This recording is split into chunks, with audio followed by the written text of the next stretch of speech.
Airport மூர்த்தி என்பவர் அங்கே சென்று கொண்டிருக்கின்றார். அந்த சாலையிலே சில பேர் அவள் மீது கடுமையாக தாக்கப்படுகிறார்.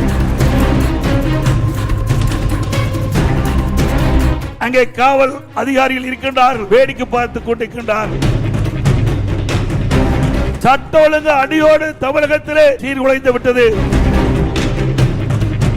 ஒரு டிஜிபி அலுவலகத்துக்கு முன்பாகவே ஒருவரை தாக்கப்படுகிறார் என்று சொன்னால்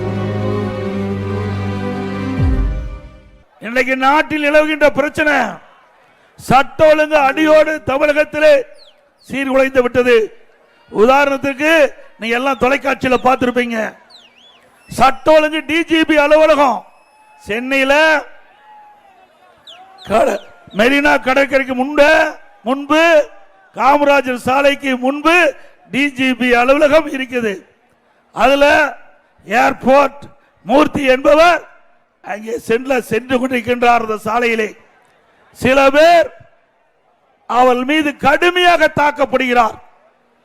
அங்கே காவல் அதிகாரிகள் இருக்கின்றார்கள், வேடிக்கை பார்த்துக் கொண்டிருக்கின்றார்கள். எங்கே சட்டம் ஒழுங்கு தமிழகத்தில் இருக்குது? ஒரு டிஜிபி அலுவலகத்துக்கு முன்பாகவே ஒருவரை தாக்கப்படுகிறார் என்று சொன்னால் தமிழக இருக்கின்ற மக்களுக்கு என்ன பாதுகாப்பு இருக்கு என்பதை எண்ணி பார்க்க வேண்டும்.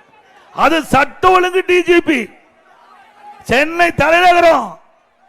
இப்படி அவல ஆட்சி தமிழகத்திலே நடைபெற்றுக் கொண்டிருக்கிறது.